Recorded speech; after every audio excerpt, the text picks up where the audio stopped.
कैलासजी पाटील. 2025च्या विधेयक क्रमांक 77 बोलण्यासाठी मी उभा आहे. अध्यक्ष महोदय, मी सर्वप्रथम सरकारचं स्वागत करतो. खूप चांगलं विधेयक हे सभागृहात आणलेलं आहे. अध्यक्ष महोदय, मगाशी मंत्री महोदय म्हणले की कमर्शियल क्वांटिटी ज्यावेळेस असेल त्यावेळेस आपण त्याला मकोका लावणार. पण अध्यक्ष महोदय, मला सांगायचं की हे जे गुन्हेगार असतात हे त्यांची कमर्शियल क्वांटिटी पूर्णच होऊ देत नाहीत. NDPS ॲक्टनुसार 3 त्यांनी सेक्शन केलेले आहेत, 21A, 21B, 21C. 21A कधी लागतं? ज्यावेळेस 2 ग्रॅम किंवा 2 ग्रॅमपेक्षा कमी क्वांटिटी असते तेव्हा स्मॉल क्वांटिटी त्याला समजलं जातं. आणि 2 ग्रॅम ते 50 ग्रॅमपर्यंत इंटरमिडिएट क्वांटिटी त्याला 21B लागतं. आणि 21C लागतं 50 ग्रॅमपेक्षा अधिक क्वांटिटी असल्यावर. त्यामुळे हे जे गुन्हेगार आहेत हे ह्यांना माहीत आहेत कायदे. त्यामुळं स्वतःला कमर्शियल क्वांटिटीमध्ये येऊ न देण्यासाठी ती त्यांची क्वांटिटी 50 ग्रॅमच्या आतच ठेवतात. अध्यक्ष महोदय, तुम्ही सांगितलं मगाशी मंत्री महोदयाने की 11,000 गुन्हे कमर्शियल क्वांटिटीचे आहेत आणि 63,000 गुन्हे हे स्मॉल क्वांटिटीचे आहेत. परंतु तुम्ही यातला मध्ये इंटरमिडिएट क्वांटिटी जी आहे ती 2 ग्रॅमपासून 50 ग्रॅमपर्यंत जी पकडली जाते आणि वारंवार तेच लोक गुन्हेगार करतात, ह्यांना सुद्धा ह्या कायद्याअंतर्गत घेतलं पाहिजे. मला सांगायचंय, तुळजापूर आपली महाराष्ट्राची कुलस्वामिनी आई तुळजाभवानी हे शहर ड्रग्सच्या विळख्यात गेल्या अनेक वर्षापासून होतं.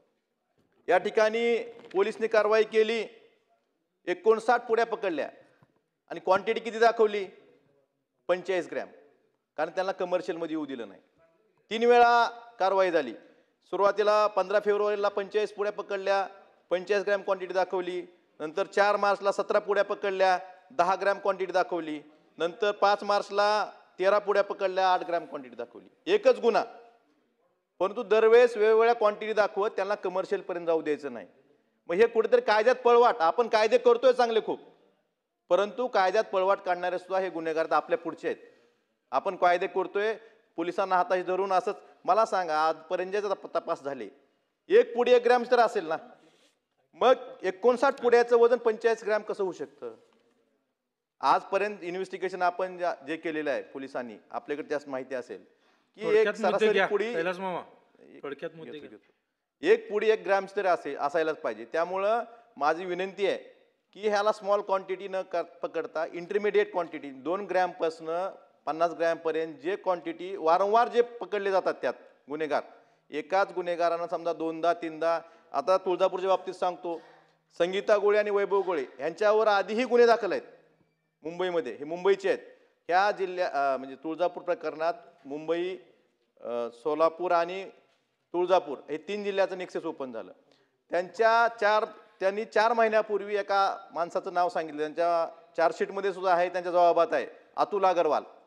मग हे नेक्सस क्रॅक जर करायचा असेल तर तो माणूस, त्यांनी जो मोबाईल नंबर दिला होता, मी एक दिवशी लावून बघितला नंबर, तो नंबर लागला, तो फोन चालू होता, तो माणूस अवैध पण फिरतोय.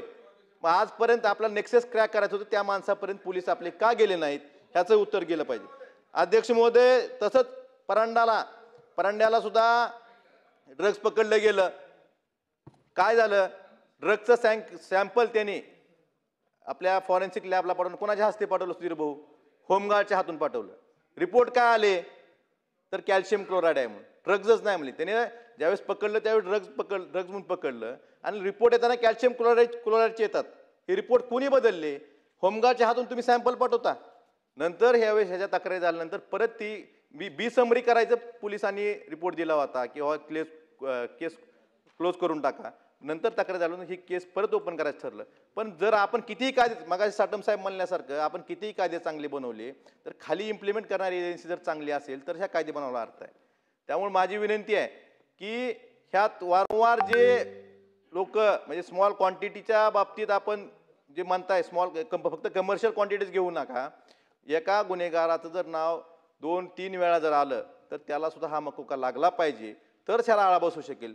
त्यामुळे मला एवढंच म्हणायचं आहे की ह्यामध्ये कमर्शियल क्वांटिटी एवढाच उद्देश न ठेवता तुम्ही इंटरमिडिएट क्वांटिटी म्हणजे 2 ग्रॅमपासून 50 ग्रॅमपर्यंत सुद्धा असले आणि जर एखाद्या गुन्हेगाराचं 2-3 वेळा त्याचं यात गुन्ह्यात कुठल्या तरी त्याचा निष्पन्न झाला तर त्याचा सुद्धा समावेश या मकोकामध्ये करावा.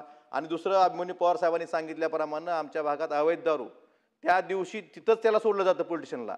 त्यामुळं अवैध दारूचा सुद्धा हातभट्टी असेल किंवा अवैध दारू, ते ठराविक गुन्हेगार आहेत, तेच लोक गुन्हेगार करतात, त्यांना त्याच दिवशी सोडलं जातं. त्यामुळे यांचा सुद्धा अवैध दारूचा, अवैध गुटखा याचा सुद्धा समावेश यामध्ये करावा, एवढीच विनंती करायची मला. धन्यवाद.